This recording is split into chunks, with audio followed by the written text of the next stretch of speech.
Hola, ¿cómo les va? Bienvenidos a un nuevo programa de Proyectar, esta propuesta que recorre arquitectura, construcción, urbanismo, obra pública y patrimonio arquitectónico de la provincia de Entre Ríos y de la ciudad de Santa Fe. En el programa de hoy vamos a hablar con dos arquitectas y con un arquitecto de distintos temas. Primero vamos a conocer un proyecto de vivienda construido 100% con steel frame, una vivienda de la arquitecta Natalia Kuster que tiene ciertos detalles que la caracterizan que vale la pena conocer.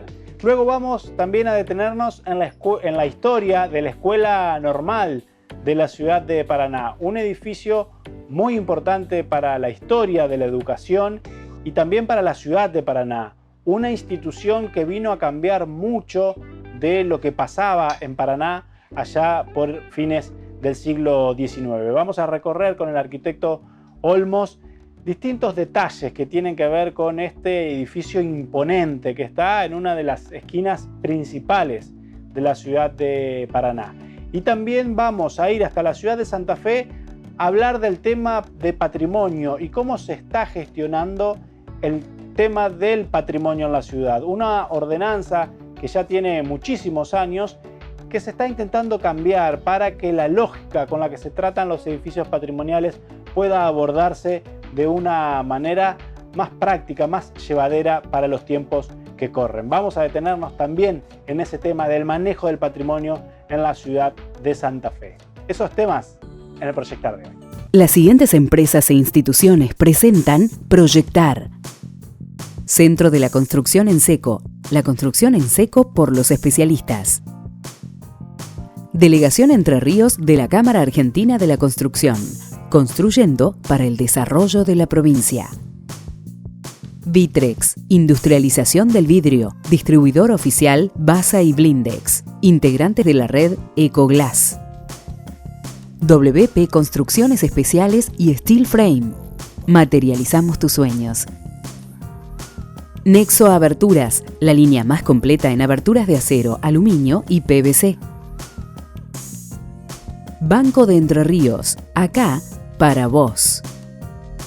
Y en este primer bloque de Proyectar, como adelantábamos recién, vamos a conocer una vivienda de la arquitecta Natalia Kuster, que nos va a contar sobre este proyecto que se construyó en un tiempo casi récord, en muy pocos meses, en un lote de 10x30 con el sistema constructivo de steel frame que incorpora conceptos de domótica y que es una vivienda de un presupuesto moderado. No hay que pensar en grandes fastuosidades cuando uno dice tiene tecnologías de punta o tiene parte del funcionamiento de la vivienda automatizada. Nos metemos de lleno en este proyecto de la arquitecta Natalia Kuster. Esta vivienda fue pedida por una pareja joven. Se planteó en un lote bastante estándar de 300 metros cuadrados, de 10 metros de frente. El pedido fue de un planteo simple, de 2 dormitorios, para también en una superficie no muy amplia, para poder llegar con su presupuesto en un tiempo moderado a construir la vivienda. Entonces, bueno, planteamos una vivienda de 2 dormitorios, otro de los pedidos en planta baja.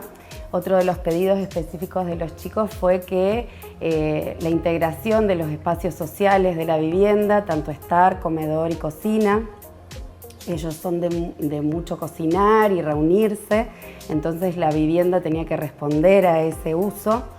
Y fue así que planteamos una vivienda en planta baja, de espacios fluidos en lo que es el espacio social, 2 dormitorios, un baño completo y un baño social y una galería que forma parte de esa fluidez de espacio social con un asador y el patio.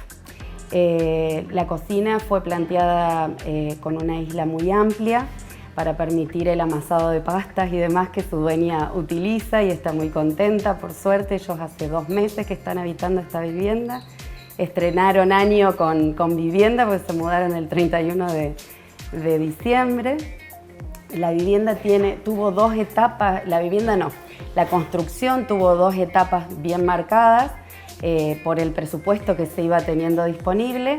Mediados del 2019 se construyó toda la albañilería necesaria, siendo los cimientos y las medianeras con ladrillo celular, para permitir después realizar una vivienda 100% en steel frame, junto con el equipo de WP Construcciones Especiales, que eso se inició fines de julio del 2020 y en diciembre, como les cuento, ya estaban habitando la vivienda. Así que, bueno, después otra de las particularidades que se puede ver y que es bueno que se entienda que con el steel frame se puede tener muchas alternativas de terminación, igual que en la construcción tradicional en el exterior, dado que esta vivienda tiene revestimiento en piedra.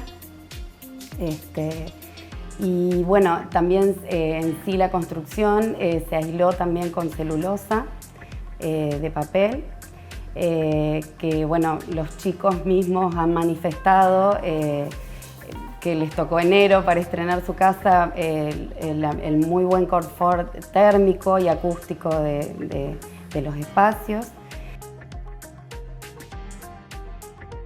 Y ahora la arquitecta nos va a contar sobre dos cuestiones. Uno, qué le aporta la domótica al funcionamiento de la casa y qué buscaron también estéticamente desde el proyecto en lo que tiene que ver con las distintas terminaciones para los espacios de la vivienda.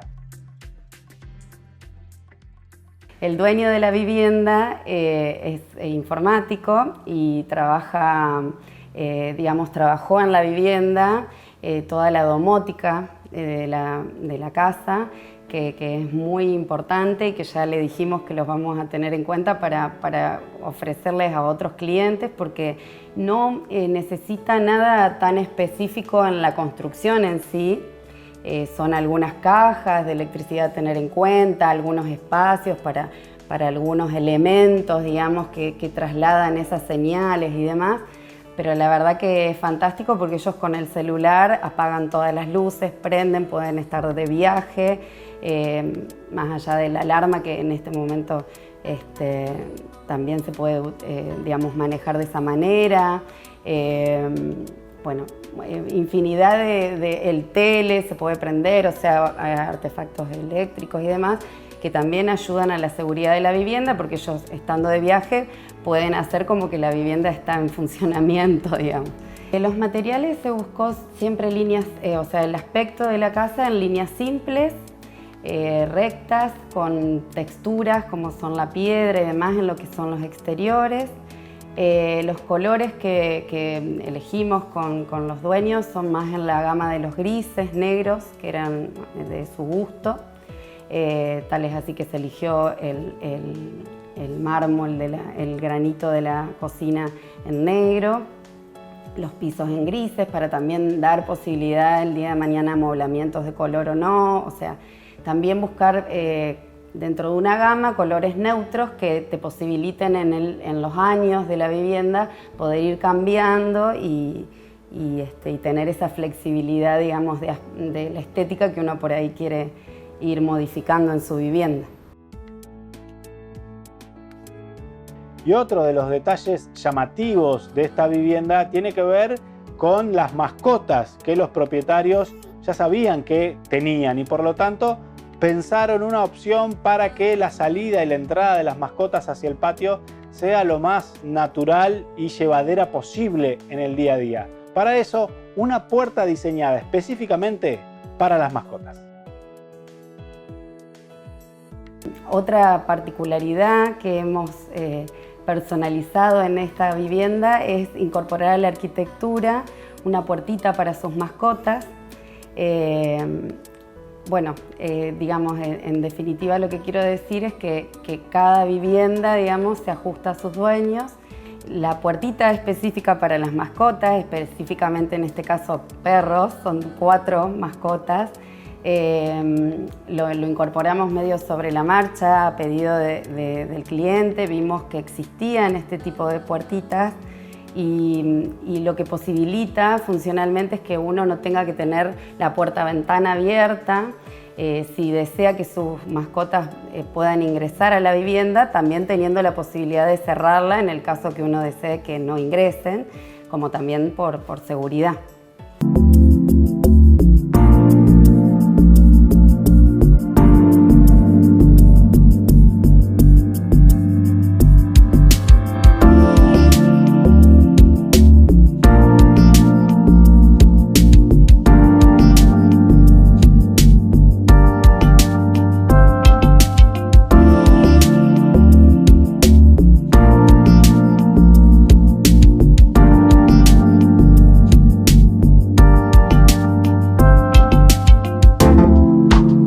Y este detalle casi color del proyecto de la puerta para los perritos, realmente que es algo muy común quizás en otros países, pero no es algo que veamos tanto aquí en la región y realmente termina siendo muy útil para aquellos que tienen mascotas y que la puerta que va hacia el patio siempre termina siendo como una barrera cuando quieren entrar y salir. Ahora nos vamos a detener con la arquitecta Natalia Kuster en relación al aporte que le dio el Steel Frame, este sistema constructivo de construcción en seco que implementaron, y también a cuáles fueron los plazos de la obra.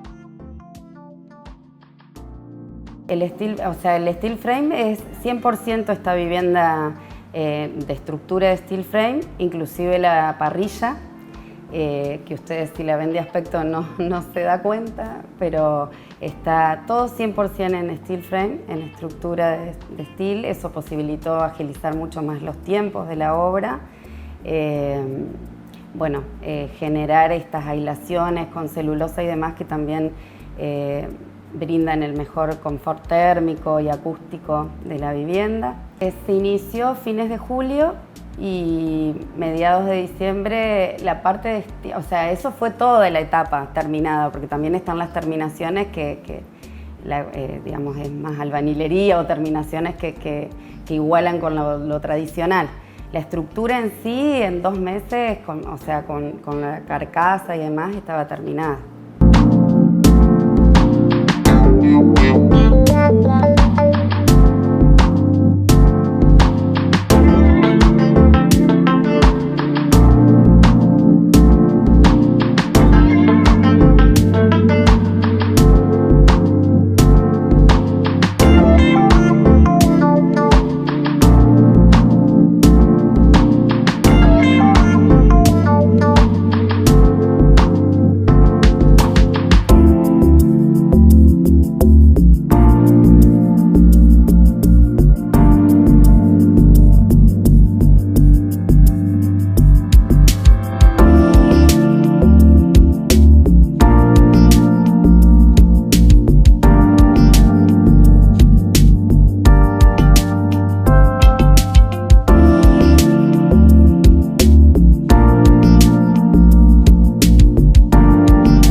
Cerramos este primer bloque de Proyectar y hacemos una pausa muy breve y ya seguimos con más arquitectura aquí en Proyectar.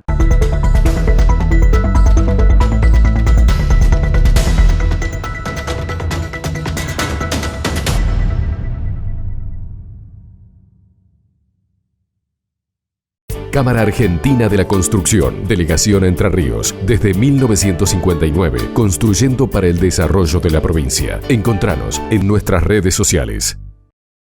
BEST. Venta de materiales eléctricos. Ingeniería para obras de media y baja tensión. Armado de tableros. Automatizaciones.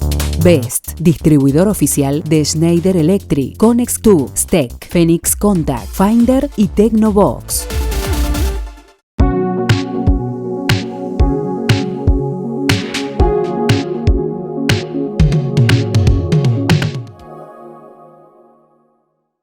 Y seguimos en Proyectar y momento de hablar de patrimonio. Lo vamos a hacer con el arquitecto Marcelo Olmos y vamos a recorrer la historia de la Escuela Normal, un edificio sin dudas icónico de la ciudad de Paraná. No solo por lo que es desde su arquitectura, lo imponente de la construcción, sino también el rol dentro de la educación argentina. Creado por iniciativa del entonces presidente Domingo Faustino Sarmiento, allá por 1870, realmente que el edificio está tan bien emplazado en una de las esquinas principales de la ciudad que antes cobijó a la Casa de la Confederación, el lugar donde fue la Casa de Gobierno cuando Paraná fue capital de la Confederación. Realmente que una esquina que encierra miles de historias, un lugar central en la ciudad que el arquitecto Marcelo Olmos nos va a contar. Primero sobre la fundación de la escuela, su importancia y también sobre los edificios que la precedieron. Estamos ante la Escuela Normal, un edificio emblemático en la ciudad de Paraná, pero que, digamos, no solo por su calidad arquitectónica, sino también por lo simbólico y en su trayectoria y en sus orígenes. O sea, el edificio está implantado en el sitio que estaba la Casa de Gobierno de la Confederación, que fue la Casa de Gobierno de la Confederación, fue construida en 1854-56, era obra de Santiago D'Annunzio, un arquitecto italiano que había venido a América, primero a Montevideo, después vino a Paraná con una experiencia bastante importante en edificios públicos y realizó este edificio.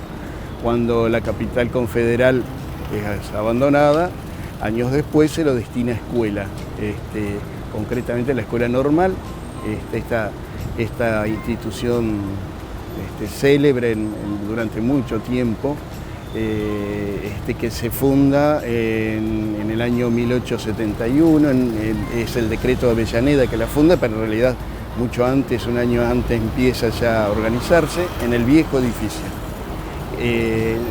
Todos estos antecedentes hacen para que tengamos idea de lo que es y el valor que tiene, porque va más allá de lo que miramos, ¿no? Bueno, su primer director fue George Stern, un norteamericano. Sarmiento trajo un plantel de docentes norteamericanos con una idea muy concreta, método, formación de los docentes, método, escuela liberal, laica y educación para todos. O sea, era formación, decía al principio, de preceptores para la enseñanza primaria, en realidad de maestros, y después de profesores. Cuando el edificio, por supuesto, tuvo que ser ampliado, existía una gran demanda. Y hay un dato curioso que realmente es extraordinario, ¿no? En los últimos años del siglo XIX, primeros del XX, había colonias de estudiantes de distintas provincias que vivían en casas, en pensiones, inquilinatos, y que formaban verdaderos, como si fueran grupos especiales. O sea, venían de todas partes del país a estudiar a esta escuela. En el año 1884 se hizo una ampliación sobre calle Andrés Paso. El edificio fue obra del ingeniero León Rojas, un edificio muy importante, donde funcionó hasta el año 1934 la Facultad de Filosofía y Ciencias de la Educación de la Universidad Nacional del Litoral, que después se levantó, después volvió a reaparecer décadas después, pero que fue, digamos, un golpe muy grande para el desarrollo cultural de la ciudad. Yo creo que ahí empieza una etapa un poco de ciertas tensiones y decadencia. Eso uno lo va rastreando a través de la historia, ¿no? Cuando se levanta esta facultad, el edificio era muy lindo, un edificio muy importante, que en el proyecto del año 27, para reemplazar ya la vieja escuela, que ya no daba más, no era adecuada a los criterios educativos. Entonces, en el año 1927 se empieza a demoler el viejo edificio de la Confederación para levantar este nuevo edificio en un lenguaje arquitectónico muy academicista. Academicista no quiere decir que sea malo, sino muy atenido a normas modulares ya establecidas, comprobadas, de equilibrio visual, en estilo francés, sobre todo porque decimos francés por la fachada tipo Piedra París, las mansardas de pizarra, Uno ve la calidad de este edificio y no puede creer lo que es. Yo llegué a conocer, estoy hablando hace muchos años, yo me recibí de maestro normal acá. Hace muchos años tenía un depósito donde se guardaba material para hacer las reparaciones, o sea, azulejos ingleses, mayólica de los pisos, pedazos de zinc para las que no sé qué suerte habrán corrido. El edificio en sí mismo se adecuó, digamos, a toda la normativa de una buena enseñanza. Está muy bien diseñado, tiene 2 patios interiores que ya los van a ver y un patio cubierto que corta en el medio. Lo notable, y lo digo porque yo lo viví, o sea, el aula de química, por ejemplo, tenía sus mesadas y los bancos estaban puestos en escalones para que uno pudiera ver el trabajo de las mesadas, tenía cocina, bueno, era un edificio completo, realmente estupendo, hecho con toda lo que se consideraba que la educación tenía que tener. Entonces uno cuando ve este lenguaje académico, que uno lo ve en todos los detalles, en la idea de los sillares de piedra, en la importancia que tienen estos edificios, y adentro hay detalles que hay que tener en cuenta, por ejemplo, los vitrales de la escalera y unos grandes paneles de mosaico con temática, vamos a poner, nacional. ¿Por qué? Porque en esa época estaba muy en boga, sobre todo en el campo artístico, la temática que hacía a lo nativo. Sobre todo se identificaba un poco la idea de nación, de antigua nación, con temas del norte. Entonces vamos a ver guardas tipo indígena, todo en contraste con lo francés, que es todo el resto del edificio. Y sin dudas que para conocer la historia de este edificio hay que detenerse en lo construido y en lo demolido, porque realmente que el edificio de la Casa de la Confederación también tuvo una importancia vital para la historia argentina. Y el otro dato curioso es que para hacer este edificio se amplió calle Corrientes, lo cual llevó a la demolición también de la Cámara de Diputados, que había sido la antigua legislatura provincial, después transformada en Cámara de Diputados de la Nación, después estuvo ahí la Biblioteca Popular y después pasó a la Escuela Normal. Ese edificio lo hizo un arquitecto norteamericano, él lo empezó a hacer en 1848, que se llamaba Timoteo Guillón, que vivió acá en Paraná mucho tiempo, es autor de otros edificios, pero desgraciadamente la ampliación barrió con la historia, que es bastante lamentable, pero en ese momento no había criterios de conservar, en los años 30, de conservar edificios históricos, salvo la casita de la Independencia, que estaba dentro de una caja, no es lo que nosotros vemos hoy en día, era nada más que el salón puesto adentro de un edificio. O sea, había otro criterio que después, unos años después, se lamentó porque son edificaciones que podrían haber estado en otro lado. Pero, bueno, la escuela, resumiendo, digamos, es un edificio muy bien diseñado, muy bien tratado, de calidad increíble. Uno recorre el interior de las mansardas, es increíble cómo están armadas, es pizarra legítima, no es chapa ni piedritas de San Luis, es pizarra. Que el gabinete de química, ustedes no saben lo que había en ese gabinete de química. Yo alcancé a ver hasta máquinas fotográficas de cajón que nunca se usaron, de 1910, que estaban para los alumnos. O sea, imaginemos lo que era la magnificencia y el sentido que se le daba. Tiene un observatorio astronómico con una cúpula que giraba. La cúpula giraba para que el telescopio pudiera hacer el seguimiento. Y más adelante vamos a seguir conociendo más cuestiones y más espacios de la Escuela Normal de Paraná, un edificio muy bello. Así que no se vayan porque vale la pena seguir recorriéndolo.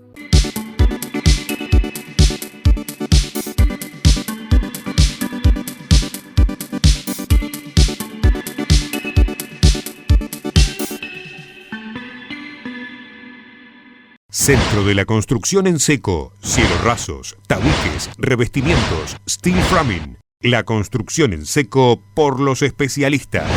Encontranos en www.construsecoweb.com. WP Construcciones Especiales y Steel Frame. Materializamos tus sueños. Ingeniería, cálculo estructural, arquitectura y diseño. Ejecución y dirección de obras nuevas, reformas o ampliaciones. Eficiencia, rapidez y confort para las nuevas formas de habitar.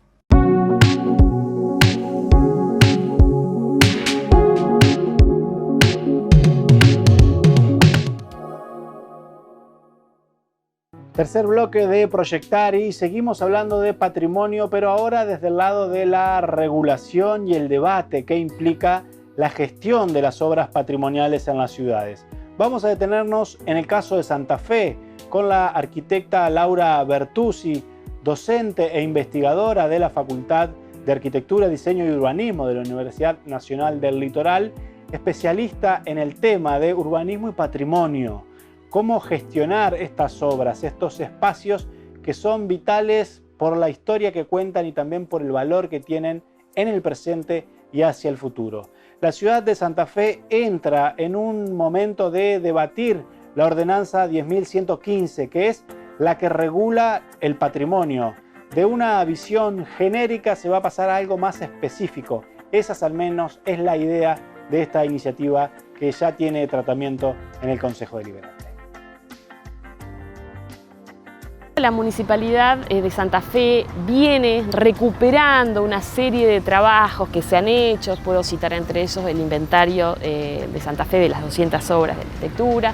Puedo citar también, digamos, algunos servicios que se han hecho desde la universidad con un preinventario un poco más ambicioso de ese primer inventario de 200 obras, de las cuales quedan 100 y pico, o sea, casi 200, pero se han perdido algunas. Está, digamos, en un momento de recuperar todo eso y poder hacer algo que Santa Fe no tiene, que es avanzar sobre una ordenanza muy genérica, que ha tenido un efecto protectorio, tutelar, pero que es muy genérica, que es la 10.115, una ordenanza que establece el valor de la arquitectura a partir de su antigüedad, ¿sí? Con un paraguas súper amplio, que es el paraguas de los 80 años, ¿sí? Bueno, todos estos trabajos que enumeré antes, más un montón de trabajos de investigación, yo te mencionaba antes, los trabajos que se han hecho desde la Facultad de Arquitectura sobre arquitectura moderna, Müller, Espinosa, Montoro, entre otros, que han empezado a trabajar estos temas más en profundidad, digamos. Bueno, fundado en todo eso, se ha tratado como decir, bueno, pasemos de una ordenanza genérica, paraguas, a una ordenanza más específica, más exacta, y que al mismo tiempo produce mayor certeza incluso al momento de renovar. Es decir, hoy en día en Santa Fe cualquier edificación que tiene más de 80 años debe pasar por el examen, por un lado del área de patrimonio de la municipalidad y por el otro lado normalmente por la consulta de la Comisión Municipal de Patrimonio, que está constituido por los representantes de una serie de instituciones de la ciudad. Bueno, de ahí sale de alguna forma qué valor tiene el edificio, si se puede demoler, si no se puede demoler, si se puede modificar o no. Entonces, bueno, este proyecto de ordenanza me parece que es muy interesante porque ordena lo que hasta el momento, digamos, generaba ciertas rispideces y falta de entendimiento entre los legítimos intereses de los propietarios y los legítimos intereses del municipio como representante de la comunidad. Entonces, bueno, en esa tensión me parece que este tipo de ordenanzas, que tiene muchísimas ciudades del país, Santa Fe está muy atrasada respecto de eso, digamos que este tipo de ordenanzas tienden a limpiar ese espacio gris, ¿no? A ordenar un poco más. Y la arquitecta Laura Bertuzzi nos va a contar ahora qué es lo que contiene la actual ordenanza de la ciudad de Santa Fe en el tema patrimonio y qué se busca cambiar en este sentido. La cuestión también del rol del profesional de la arquitectura y su posibilidad de crear sobre lo construido, sobre aquellos edificios que son patrimoniales con más de 80 años de antigüedad en la ciudad de Santa Fe. O sea, vos lo que tendrías ahí es una especie de catálogo, una especie de inventario, en realidad, en donde los edificios están identificados. Los trabajos que se hicieron y que apoyan este proyecto tienen que ver con no solamente mirar cómo hacían, digamos, cómo era el enfoque hace, qué sé yo, 70 años, 50 años, el edificio en sí, sino lo que se mira es el edificio y su entorno inmediato, ¿sí? El edificio y sus espacios abiertos, el edificio y su entorno inmediato. Y eso me parece que tiene un valor mayor porque es mucho más representativo de esa cultura urbana, es mucho más representativo del significado que tiene. Hay bueno, y ahí ya digamos es una opinión absolutamente personal, pero creo que en ese uso del patrimonio objetual hay una gran pérdida de para qué servían esos edificios y para qué estaban hechos. Esos edificios estaban hechos para el servicio de la comunidad. Por lo tanto, digamos, cuando esos edificios se desplazan hacia una cuestión museográfica, te diría casi, digamos, de criopreservación, me parece que ahí, digamos, hay una situación un poco que no es ideal. Tampoco es ideal las intervenciones sin conocer el edificio, sin conocer la tecnología empleada, los materiales, los usos, que en realidad lo que hacen es nuevamente extrañarlo, ¿no? Sacarlo de lo que uno conoce como ese edificio y volverlo otra cosa, ¿no? Que digamos es hasta en cierto punto, ¿cómo decirlo? Extraña o diferente, o sea, ya deja de ser lo que era. Entonces ahí, digamos, hay un espacio de equilibrio entre lo que el edificio era y lo que el edificio es. Algunos ejemplos para mí muy buenos son estos que estamos mencionando, el de la Estación Belgrano, también el de El Molino, como mencioné, que cité hoy. Digamos, son excelentes intervenciones, pero también con distinto nivel de potencia en la intervención respecto al edificio histórico. Obviamente el edificio de la Estación Belgrano es un edificio sobre el cual hay que tener más cuidado, en cambio el otro, que es un espacio industrial, que de alguna manera no fue pensado, digamos, en términos representacionales, sí, quizá por el lugar, pero no fue pensado en términos representacionales para la ciudad, tiene otra flexibilidad en la intervención, ¿no? Entonces, bueno, creo que esas son las cuestiones que está bueno que se empiecen a calibrar. Y por el otro lado, una discusión que me parece interesante saldar, que es cuánto los arquitectos, los propietarios, etcétera, pueden dejar de lado el precedente, ¿no? Eso ya nos mete en casi diríamos en la discusión de la libertad del creador, pero digo, a partir de la Constitución del 94, el artículo 41 nos pone una obligación que es cuidar y mantener lo que heredamos para pasarlo a las nuevas generaciones. Entonces me parece que la discusión, que muchas veces fue muy álgida con respecto a lo que hacemos con el territorio, con el patrimonio, al destino del patrimonio, me parece que se ve como amparada en algo mayor o en algo, la ley superior, que es justamente la Constitución. Y la idea que este debate se abra no solo a la dirigencia política, sino a las fuerzas vivas de la sociedad, a las instituciones que entienden en la materia y también a todos los ciudadanos que están interesados en la preservación y en el buen uso de las obras patrimoniales. Le preguntamos a la docente e investigadora Laura Bertuzzi en relación a dónde se está dando este debate actualmente. Se está dando en muchos ámbitos. En la comisión que cité hoy, se está dando también en las instituciones que están representadas en esa comisión, en universidades, en colegios, y creo que en cada uno de esos lugares ha habido una respuesta muy favorable a comenzar a parar un poquitito las dinámicas en cuanto a decir, bueno, ¿cuál es nuestra visión estratégica sobre el patrimonio? ¿Cuál es nuestra visión estratégica sobre los ámbitos que tienen valor cultural, histórico, arquitectónico y, como decía, tienen un activo desde el punto de vista ambiental? Lo que no tenemos que hacer es generar pasivos ambientales. Entonces, por eso está bueno volverse a preguntar, bueno, ¿estamos haciendo las cosas bien? ¿Podríamos hacerlas mejor? Me parece que es un punto súper interesante y que ojalá sea un punto de inflexión en la manera de ver la ciudad. Hacemos la última pausa en el Proyectar de hoy y ya seguimos conociendo más historias de la Escuela Normal de Paraná.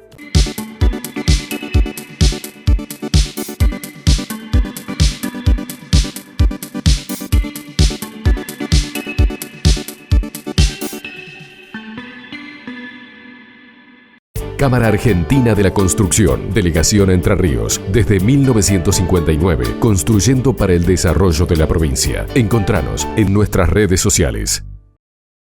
Después de tantos años de mantener limpio el honor de esta familia, puedo decir con orgullo que este ciclo llegó a su fin. Sin más vueltas, me despido de todos. Es hora de dar lugar a lo nuevo. Banco Entre Ríos te da un préstamo personal para lo que necesites. Acá, para vos.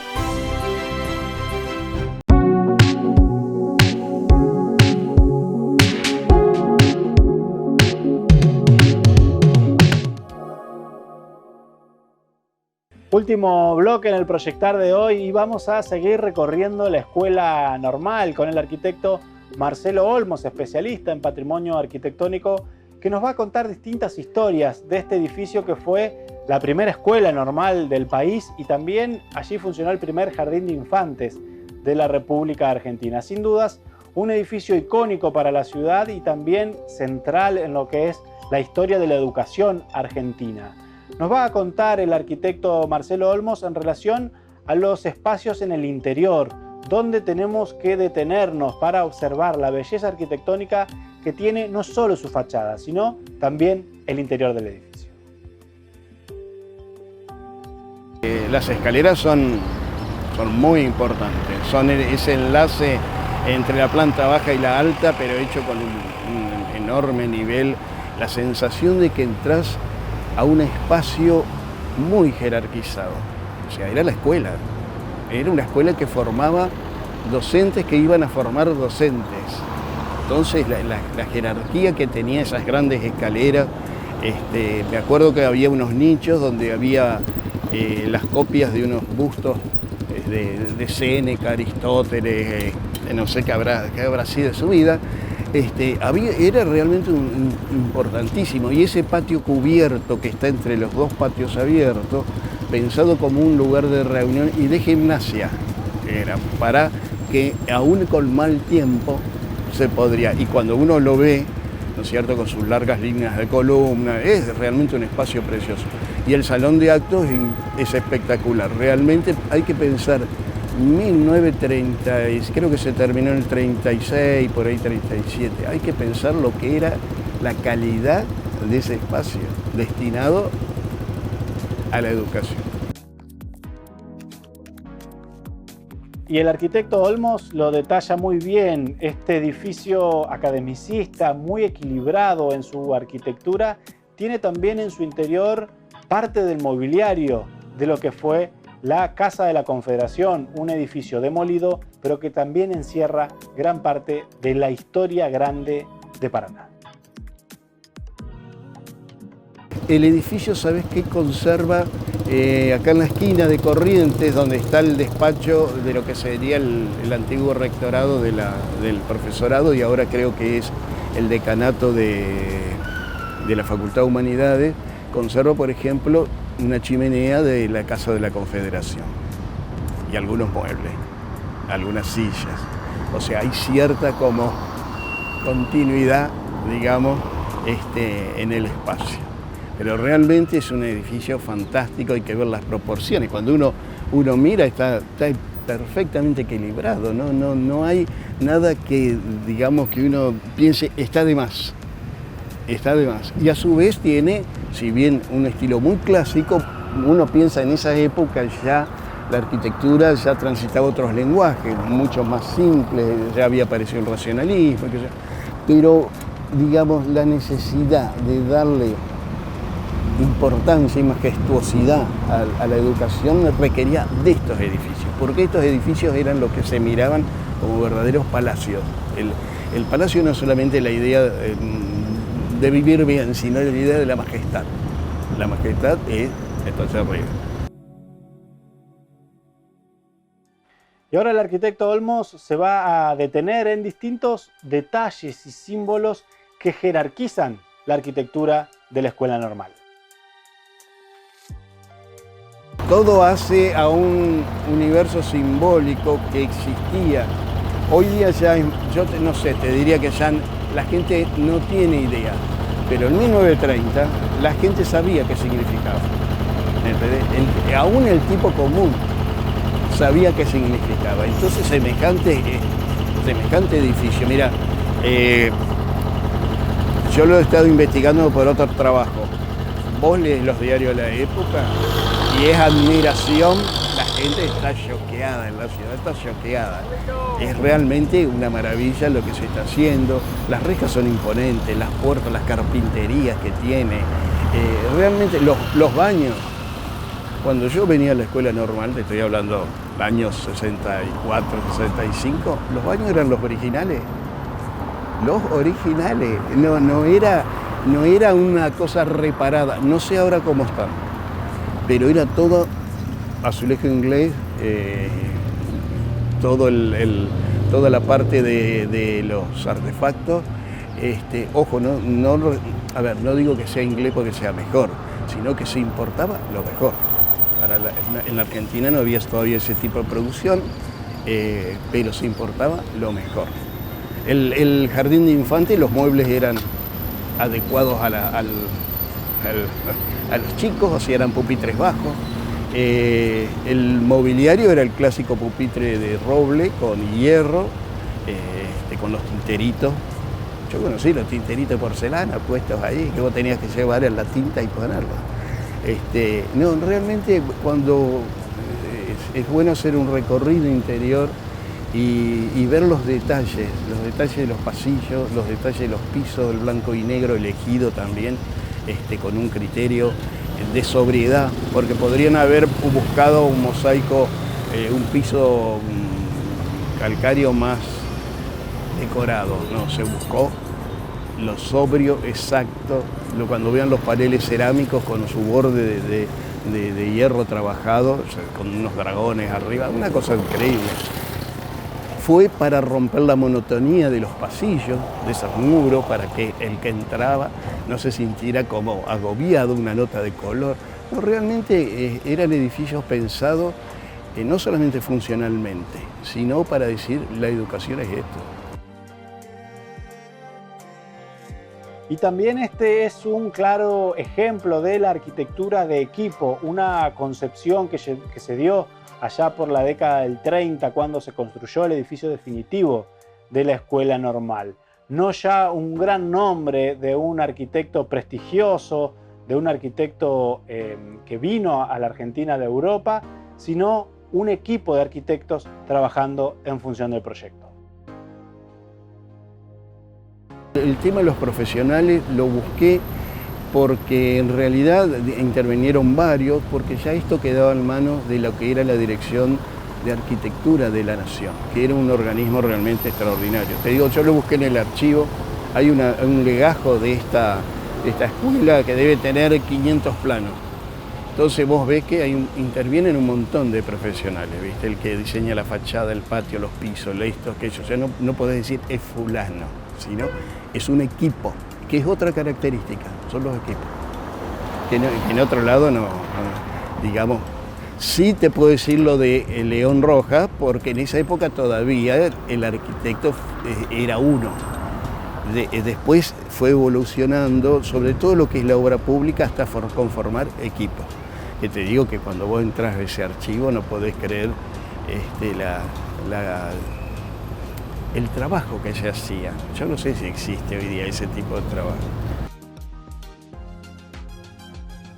Y la idea de Sarmiento de la educación laica y gratuita realmente que vino a romper con ciertos paradigmas, con ciertas ideas seculares que por ahí tenía la sociedad de la época. Y esta escuela, este edificio, también fue un símbolo de eso, de distintas disputas sobre el saber, la relación con el poder, el acceso a la educación y muchas cosas que tienen que ver con la historia argentina, pero también con los debates que se dieron en la Paraná de aquel tiempo. En la historia de la educación argentina es muy importante, porque esta fue una de las dos primeras escuelas normales, primero fue esta y después la de Tucumán, porque digamos la ley crea las dos escuelas. Incluso, mirá, hay una crónica interesante cuando Sarmiento viene a visitar la escuela, la emoción de los alumnos se sienten, pero escrito por exalumnos, se sentían choqueados porque no podían creer que el maestro estuviera entrando a la escuela. Cambió la vida de Paraná también, porque apareció un centro intelectual que era libre pensamiento, liberal, el liberal de esa época, entendamos, porque la gente confunde, hace un guiso de todo, liberal, laico, muy positivista y cientificista, ¿no es cierto? Y en una ciudad conservadora hay anécdotas muy graciosas. Enfrente tiene la majestad de otro mundo y había enfrentamientos, tiroteos intelectuales fuertes. Y en esa época, digamos, sus rivales, el clero conservador, era asombrosamente muy preparado, no te enfrentabas a nadie que fuera un improvisado. Y eso gestó un Paraná distinto, con gente que pensaba de otra manera, diarios y publicaciones que hablaban del mundo exterior con solvencia. Empezó todos los edificios, te estoy hablando de las escuelas desde 1870, empezó a gestar una idea de ciudad distinta, de necesidades distintas. Las escuelas, fíjate después las escuelas que la provincia hace en la ciudad, la Sarmiento, la Belgrano, la Rivadavia, la Mariano Moreno, todas no iban a llegar nunca al esplendor del templo, digamos, pero fíjate que todas tenían esa idea de que la educación era muy importante. Las siguientes empresas e instituciones presentan Proyectar. Centro de la Construcción en Seco. La construcción en seco por los especialistas. Delegación Entre Ríos de la Cámara Argentina de la Construcción. Construyendo para el desarrollo de la provincia. Vitrex, industrialización del vidrio, distribuidor oficial Basa y Blindex, integrante de la red Ecoglass. WP Construcciones Especiales y Steel Frame, materializamos tus sueños. Nexo Aberturas, la línea más completa en aberturas de acero, aluminio y PVC. Banco de Entre Ríos, acá para vos. Y llegamos al final del Proyectar de hoy, nos quedamos sin más tiempo, pero como siempre te invitamos a que recorras todas nuestras redes sociales con contenidos, los contenidos que compartimos hoy y los de programas anteriores en Instagram, Facebook y distintas redes sociales que tenemos todas las notas y las historias de arquitectura, construcción, urbanismo de la provincia de Entre Ríos y de la ciudad de Santa Fe. Nosotros nos despedimos por esta semana, pero nos volvemos a reencontrar la semana que viene en este mismo espacio.